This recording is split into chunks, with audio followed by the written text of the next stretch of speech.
Hello, good morning everyone. I am Vinod Singh and welcome to the current exam. आज की class में हम 23 जनवरी का करंट अफेयर्स कवर करने वाले हैं, जिसमें फ्लेमिंगो फेस्टिवल 2025, आईटी सेवा रैंकिंग 2025 और इंडियन ओशियन रिम एसोसिएशन के नए महासचिव नियुक्त हुए हैं। तोप प्रणाली ट्रोजन 155 का विकास हुआ है, केप टाउन कन्वेंशन हुआ है एंड बेटी बचाओ बेटी पढ़ाओ के 10 साल पूरे हुए हैं। तो इन सब के बारे में हम डिस्कस करने वाले हैं। ठीक है, तो चलिए शुरू करते हैं। क्वेश्चन नंबर 1, हाल ही में फ्लेमिंगो फेस्टिवल 2025 का आयोजन कहाँ हुआ है? ठीक है, तो चलो फ्लेमिंगो फेस्टिवल के बारे में करना है। तो इसका आयोजन कहाँ होता है? पहली बात, ये आंध्र प्रदेश में हर साल आयोजन होता है और आंध्र प्रदेश में भी कहाँ? तिरुपति जिले में। ठीक है, तो आंध्र प्रदेश के तिरुपति जिले में इसका आयोजन होता है, तो ये बात आपको याद रखनी है। और यहाँ पर भी ये मोस्टली पुलिकट लेक, ठीक है, तो पुलिकट लेक जो कहाँ पर है, ये भी आंध्र प्रदेश में है। तो पुलिकट झील या लेक का कह सकते हो आप, तो यहाँ पर इसका आयोजन किया था। ठीक है, तो ये भी पुलिकट लेक कहाँ है? आंध्र प्रदेश में। और ये सेकंड लार्जेस्ट है। ठीक है, ये सेकंड लार्जेस्ट लेक है। आफ्टर फर्स्ट कौन है? तो फर्स्ट है लार्जेस्ट लेक कौन सी है? चिल्का है। ठीक है, जो उड़ीसा में स्थित है। ठीक है, तो अब ये फ्लेमिंगो क्या होता है? ये एक प्रकार का पक्षी है। ठीक है, मतलब एक बर्ड है विथ गुलाबी चोंच। इसकी जो चोंच है, अच्छा चोंच गुलाबी नहीं, विथ गुलाबी पैर। ठीक है, गुलाबी पैर वाले। ठीक है, गुलाबी और पतले पैर होते हैं, तो गुलाबी पैर होते हैं। इसकी विशेषताएं लिख लो आप। और मुड़ी चोंच होती है, मतलब जो चोंच होती है उसको मुड़ी चोंच होती है, मुड़ी हुई होती है। ठीक है, तो आप देख सकते हो ये चोंच थोड़ा मुड़ी हुई है और गुलाबी पैर हैं। पंख इसके ज़्यादा बड़े होते हैं। ठीक है, तो बड़े पंख होते हैं, बड़े पंख हैं। तो ये सब आपको याद रखना। छोटी और पूंछ बहुत छोटी होती है, आप पूंछ भी यहीं पे देख सकते हो, छोटी पूंछ होती है। तो ये एक प्रकार का पक्षी है। ठीक है, तो इसी पक्षी के लिए फ्लेमिंगो फेस्ट मनाया जाता है, फ्लेमिंगो त्यौहार मनाया जाता है। ठीक है, तो ये आंध्र प्रदेश में मनाया जाता है, तो आप इतना पता होगा। और ये मोस्टली कहाँ मिलते हैं? दलदली भूमि में। ठीक है, तो दलदली भूमि में मिलते हैं। दलदली मतलब जो रामसर साइट होती हैं। ठीक है, तो रामसर साइट में मिलते हैं। ठीक है, और रामसर कन्वेंशन आपको पता है ना, ये कहाँ हुआ था? ये ईरान में हुआ था, ईरान के रामसर में। तो इंडिया में टोटल अभी 85 रामसर साइट हैं, जिसमें मैक्सिमम कहाँ है? तमिलनाडु में 18 और यूपी सेकंड लार्जेस्ट है, सेकंड मैक्सिमम है। यहाँ कितने हैं? 10। ठीक है, तो ये भी आप याद रख सकते हो। ठीक है, तो आंध्र प्रदेश का ये फेस्टिवल। अच्छा, आंध्र प्रदेश में और कौन कौन से फेस्टिवल होते हैं? तो option number C correct answer है। ठीक है, तो ये देख सकते हो, ये बर्ड है फेस्टिवल। ठीक है, a celebration of nature, culture and biodiversity. तो आंध्र प्रदेश के और कौन कौन से प्रमुख त्यौहार हैं? एक तो उगादी होता है, जो नए वर्ष के अवसर पर मनाया जाता है ना, उगादी हो गया। और विनायक चतुर्थी भी यही मनाया जाता है। ठीक है, तो विनायक विनायक चतुर्थी भी आंध्र प्रदेश का ही त्यौहार है। ठीक है, और 101 लुम्बिनी फेस्ट भी मनाया जाता है। लुम्बिनी आपको पता होगा, लुम्बिनी। ठीक है, तो लुम्बिनी फेस्ट भी यही मनाया जाता है, तो ये भी आपको याद रखना है। एक और लिख लो, डेक्कन फेस्ट। तो डेक्कन फेस्ट भी आंध्र प्रदेश में ही मनाया जाता है। ठीक है, चलो, तो option number C correct answer है इसका, आंध्र प्रदेश। अच्छा, कुछ और महत्वपूर्ण स्टेट्स हैं और उनके फेमस फेस्टिवल है, इनको भी कर लेते हैं हम यहीं पर। ठीक है, तो केरल के महत्वपूर्ण फेस्टिवल कौन से? ओणम हो गया, निशागंधी फेस्टिवल होगा। ओणम तो आप जानते होंगे, बहुत ही महत्वपूर्ण है। राजस्थान का बूंदी उत्सव, ये एग्जाम में बहुत पूछा गया था, राजस्थान का। ठीक है, और डिजर्ट फेस्टिवल ये आप समझ जाओगे। और गणगौर ये भी महत्वपूर्ण है। ठीक है, तो बूंदी और गणगौर राजस्थान के याद रखना है। महाराष्ट्र का कौन सा? कालिदास फेस्टिवल, ये एग्जाम में पूछा जा चुका है। और चीकू उत्सव ये भी पूछा जा चुका है। ठीक है, तमिलनाडु का पोंगल, थाईपुसम और जलीकट्टू, ये तो अभी लेटेस्ट हो रहा है, चल रहा है। ठीक है, तो जलीकट्टू में क्या होता है ना, आपको पता है ना, जो बैल होते हैं उनके कुबड़ को पकड़ के उनको कंट्रोल करना होता है, काबू में करना होता है। जम्मू कश्मीर का हर नवमी, छारी और बहु मेला। झारखंड में करम उत्सव होता है, रायहुणी और तुसु। ठीक है, असम का अम्बुबाची का मेला, भोगली बिहू और देहिंग पटकई, ये बहुत महत्वपूर्ण है। ठीक है, देहिंग पटकई। छत्तीसगढ़ में माघी पूर्णिमा और बस्तर दशहरा। ठीक है, ये बहुत ही बड़ा दशहरा होता है, इसमें मेला लगता है, तो ये महत्वपूर्ण है। पंजाब का बैसाखी है और वेस्ट बंगाल का, पश्चिम बंगाल का दुर्गा पूजा बहुत महत्वपूर्ण है। बिहार का छठ पूजा और बिहुला, ये एग्जाम में पूछा गया था, अभी हाल ही में किसी एसएससी के एग्जाम में पूछा गया था, लेटेस्ट में। कर्नाटक का मैसूर दशहरा और उगादी। ठीक है, तो इतने त्यौहार आपको और याद रखने हैं। चलो, क्वेश्चन नंबर 2 करते हैं।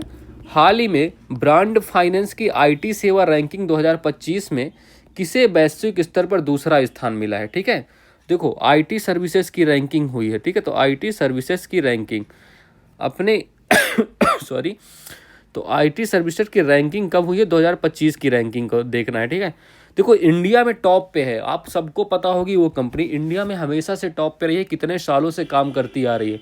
और अपने लीजेंड रतन टाटा भी उसी कंपनी के हेड रह चुके हैं। तो ठीक है, पहले ये रिपोर्ट जारी कौन करता है, तो जारी करता कौन है, तो ब्रांड फाइनेंस। ठीक है, तो ब्रांड फाइनेंस द्वारा इसको जारी किया जाता है। तो ये आपको ये पता होगा, ब्रांड फाइनेंस कभी कभी पूछ लेता है।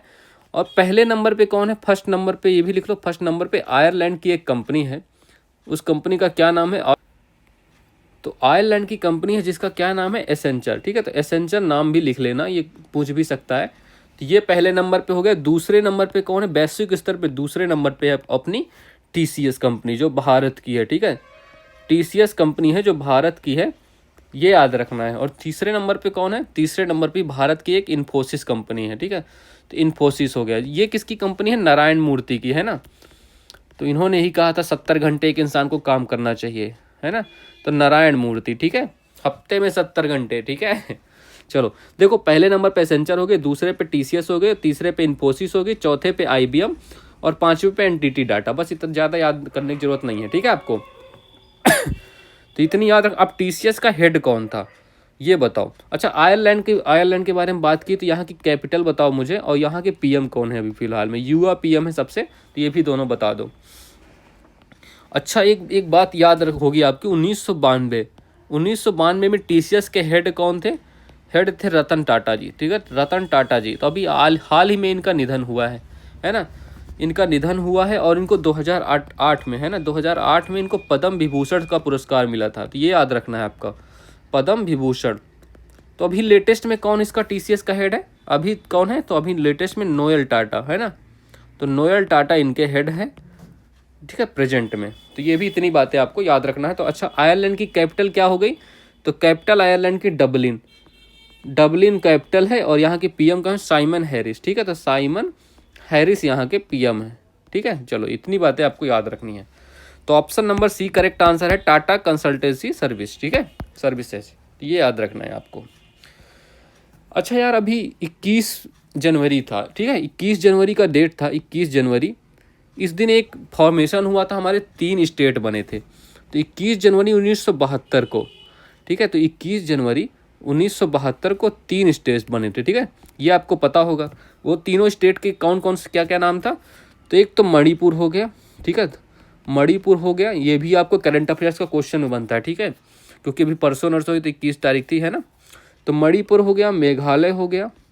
तो मणिपुर, मेघालय और त्रिपुरा, ये 3 स्टेट थे, ये 1972 में बने थे, है ना। त्रिपुरा, ये तीनों को याद रखना है। 21 जनवरी को इनका तीनों का फॉर्मेशन डे या स्थापना दिवस मनाया गया, तो इसलिए ये भी महत्वपूर्ण है। अच्छा, बाकी भी नॉर्थ ईस्ट के देख लेते हैं, जो 7 सिस्टर्स हैं। तो अच्छा, शुरू से लिख लेते हैं। देखो, सबसे पहले टॉप पे कौन है, सबसे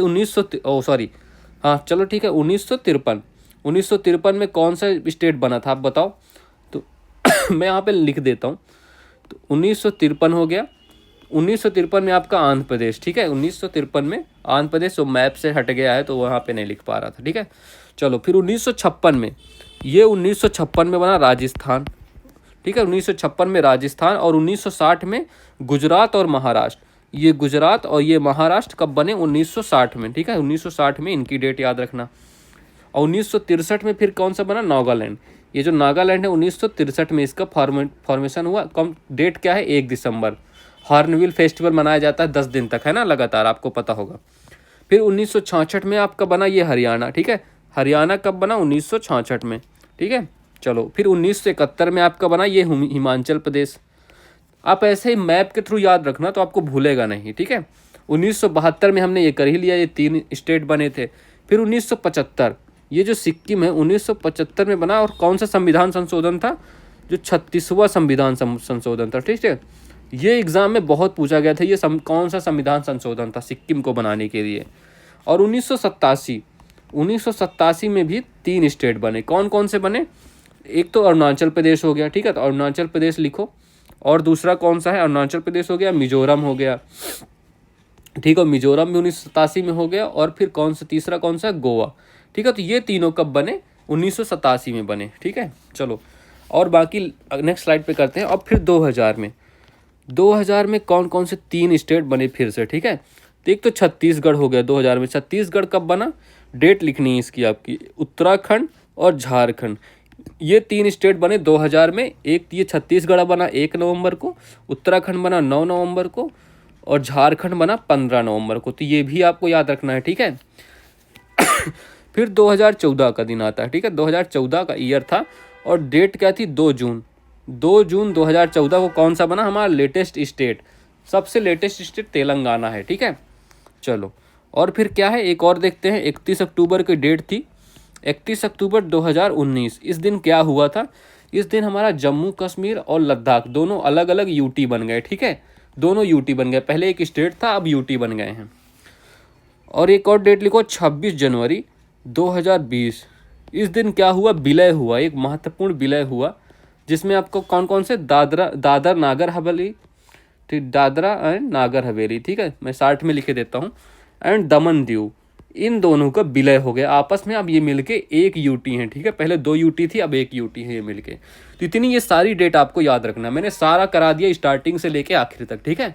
चलो, सो क्वेश्चन नंबर 3, हाल ही में हिंद महासागर रिम एसोसिएशन का महासचिव किसे नियुक्त किया गया है, ठीक है। तो IORA, Indian Ocean Rim Association, ठीक है। ये इसका फुल फॉर्म है, ये भी आप लिख सकते हो, ठीक है। तो पहले तो इसकी स्थापना कब हुई, 1997 में इसकी स्थापना हुई, ठीक है। इसमें कुल मिला के 23 देश हैं, ठीक है, और इसमें भारत भी शामिल है, तो भारत भी इसका मेंबर है, ठीक है। तो ये भी आपको याद रखना है। इसका हेडक्वार्टर या सचिवालय कहाँ है, तो मॉरिशस में इसका सचिवालय है। मॉरिशस की कैपिटल क्या है बताओ भाई, तो पोर्ट लुइस में, ठीक है। तो पोर्ट लुइस में इसका सचिवालय है, तो ये भी आपको याद रखना है, ठीक है। तो अभी हाल ही में महासचिव किसे बनाया गया है, तो महासचिव किसे बनाया गया, तो संजीव रंजन जी को, संजीव रंजन जी को IORA का महासचिव बनाया गया था। और इनका कार्यकाल कितना होने वाला है, 3 साल का इनका कार्यकाल होगा। तो कार्यकाल इनका 3 साल का होने वाला, ये इमेज में आप देख सकते हो। तो option number B correct answer है, ठीक है। संजीव रंजन करेक्ट आंसर है, ठीक है। चलो, अच्छा, ये कुछ और संस्थाएं हैं जिनके आपको हेड बताना है कौन है, ठीक है, फिलहाल। तो नाटो का फिलहाल का हेड कौन है, मार्क रूटो, है ना। तो नाटो के हेड कौन है, मार्क रूटे, तो मार्क रूटे नाटो के हेड हैं। EU के हेड कौन है, उर्सुला वांडोर, ठीक है। तो उर्सुला वांडोर EU के हेड हैं। वर्ल्ड बैंक के हेड कौन है, अजय बंगा, ये आपको बहुत ही याद होगा, अजय बंगा साहब, ठीक है। तो अजय बंगा कब से चले आ रहे हैं। IMF के हेड कौन है, क्रिस्टलिना जॉर्जिवा, ठीक है। क्रिस्टलिना, आप लिखो क्रिस्टलिना जियोर्जिया, ये ऐसे याद रखना, ठीक है। ठीक है, तो ये इनका नाम है क्रिस्टलिना जॉर्जिया, ये इनका नाम है, IMF के हेड हैं, ठीक है। RBI, अच्छा ये भारत के संदर्भ में है, तो RBI के 26वें गवर्नर कौन बने हैं अभी, संजय मल्होत्रा। तो संजय मल्होत्रा RBI के 26वें गवर्नर बने हैं अभी। और 91 आपके चीफ जस्टिस ऑफ इंडिया कौन बने हैं, संजीव खन्ना जी, ठीक है। तो संजीव खन्ना जी भारत के 51 नंबर के मुख्य न्यायाधीश हैं, संजीव खन्ना, ठीक है। चलो, कैग कौन बनाया गया है अभी, संजय मूर्ति जी को। तो संजय मूर्ति जी को कैग बनाया गया है, ठीक है। भारतीय एथलेटिक्स संघ के, अभी ये क्वेश्चन आया था अभी, तो इसके कौन है हेड अभी, बहादुर सिंह सागू, ठीक है। तो बहादुर सिंह सागू, ठीक है। तो बहादुर सिंह लिख लेना आप।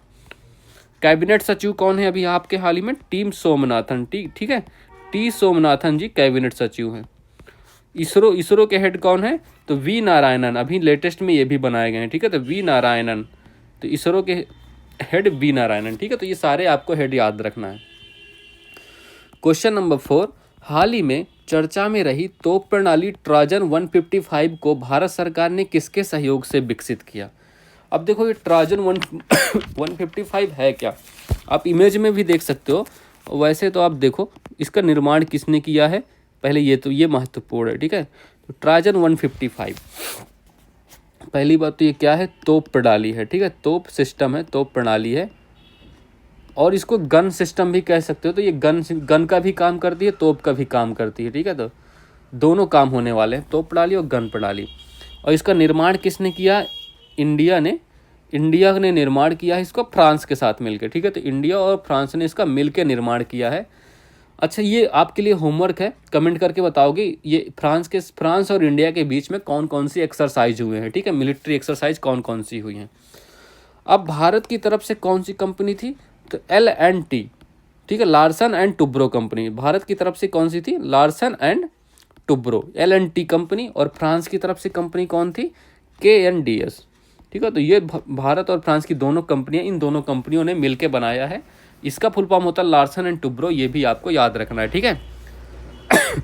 अच्छा, अभी तुरंत क्यों बन रहा है? तो क्योंकि भारत से एक ऑर्डर आया है। भारत को ये निर्यात करना है, किसको देना है? आर्मेनिया को। तो भारत को निर्यात करके आर्मेनिया को ये पहुंचाना है, ठीक है। आर्मेनिया की कैपिटल भी आप लोग ही बताओगे अभी, ठीक है।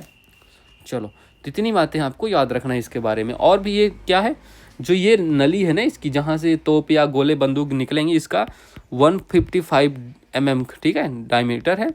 ये भी आपको याद रखना है। और इसको क्या कहते हैं हम? इसको कहते हैं हम टोड।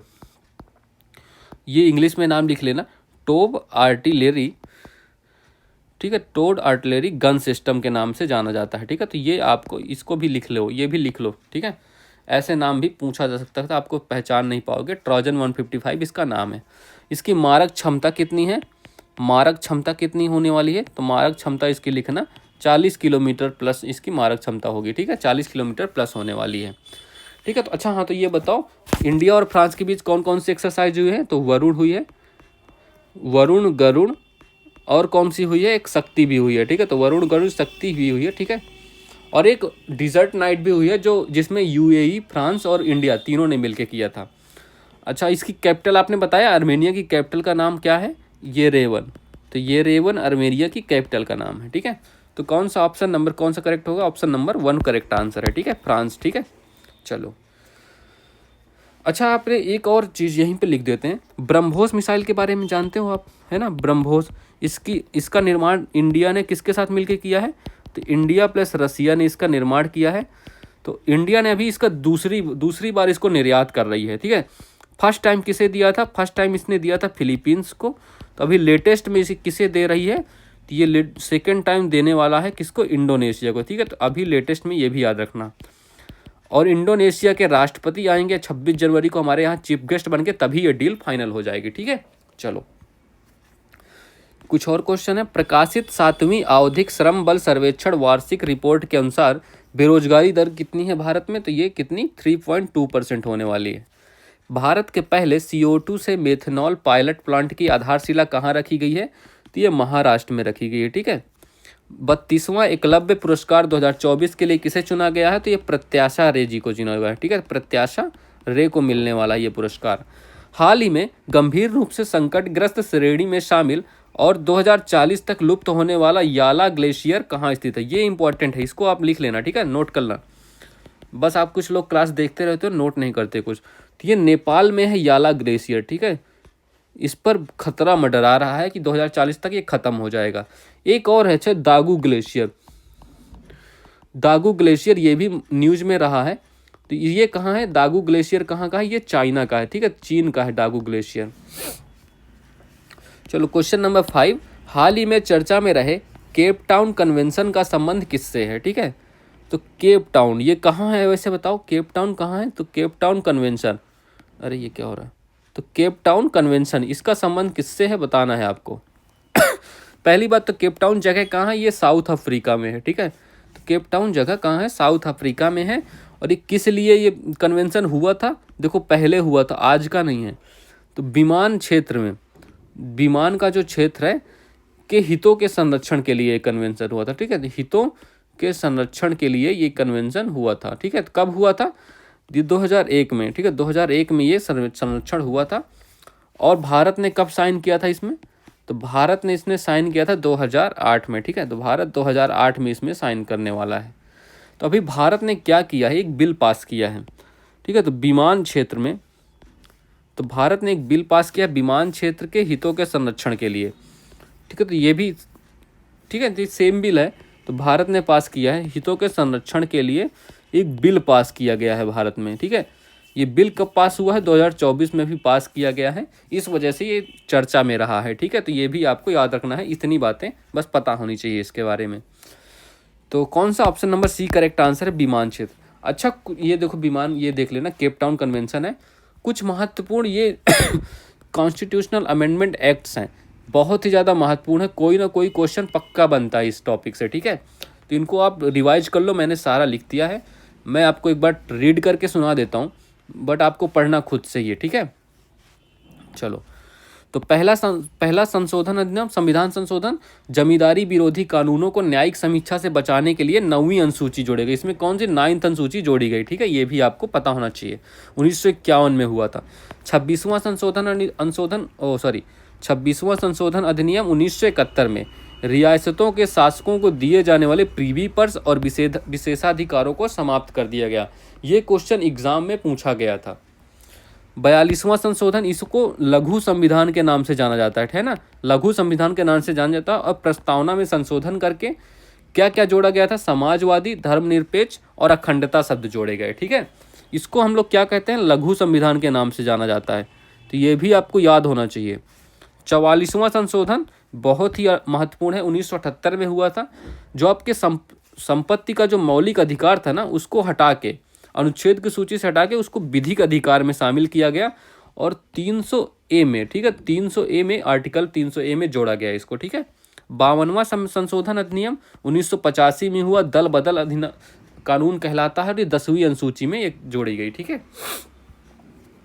61वां संशोधन अधिनियम, इसमें क्या हुआ, 1989 में हुआ और चुनाव के लिए जो 21 साल उम्र थी उसको घटाकर 18 साल कर दी गई, ठीक है। बहुत ही ज़्यादा इंपॉर्टेंट, ये तो आपको एग्जाम में देखने को मिलता है, कई बार आ चुका है ये क्वेश्चन। कभी साल पूछ लेगा, कभी संशोधन का नंबर पूछ लेगा, कभी क्या किया गया था, है ना। 73वां संशोधन अधिनियम 1992 में हुआ। इसमें पंचायती राज संस्थाओं को संवैधानिक दर्जा प्रदान किया गया और संविधान में भाग 9 और 11वीं अनुसूची जोड़ी गई, ठीक है। 74वां संशोधन अधिनियम 1992 में, इसमें शहरी स्थानीय निकायों को संवैधानिक दर्जा और 9th का जोड़ा गया और 12वीं अनुसूची जोड़ी गई। 86वां संशोधन अधिनियम 2002 में हुआ। इसमें अनुच्छेद 21A के तहत 6 से 14 वर्ष के समूह के बच्चों के लिए मुफ्त और अनिवार्य शिक्षा का अधिकार को मौलिक अधिकार के रूप में शामिल किया गया, ठीक है। ये भी महत्वपूर्ण है। 86वां संशोधन अधिनियम 2002। 101वां संशोधन अधिनियम 2017 में हुआ, GST के लिए आया था, ठीक है, GST के लिए, तो ये भी आपको याद रखना है। चलो क्वेश्चन नंबर 6, हाल ही में केंद्र सरकार ने बेटी बचाओ बेटी पढ़ाओ योजना की 10वीं वर्षगांठ कब मनाई, ठीक है। तो बेटी बचाओ बेटी पढ़ाओ, इसकी 10वीं वर्षगांठ मनाई गई है। तो ये कब लॉन्च हुआ था, लागू हुआ था, ये 22 जनवरी को 2015, ठीक है। तो 22 जनवरी 2015 से ये योजना चली आ रही है। और ये कहाँ लॉन्च हुई थी, तो पानीपत हरियाणा में। और क्यों लॉन्च हुई थी ये पानीपत हरियाणा में ही क्यों लॉन्च हुई, क्योंकि देखो 2011 की आपकी जनगणना थी, ठीक है। 2011 की जो जनगणना थी उसमें हरियाणा की ना जो सेक्स रेशियो है, तो हरियाणा का सेक्स रेशियो बहुत ही मतलब लोवेस्ट था, मतलब पूरे इंडिया में सबसे कम यहीं का था सेक्स रेशियो, ठीक है, लिंगानुपात जिसे कहते हो। तो इस लिंगानुपात को इंक्रीज करने के लिए ये पानीपत हरियाणा में ये योजना लागू की गई, चालू की गई, ठीक है।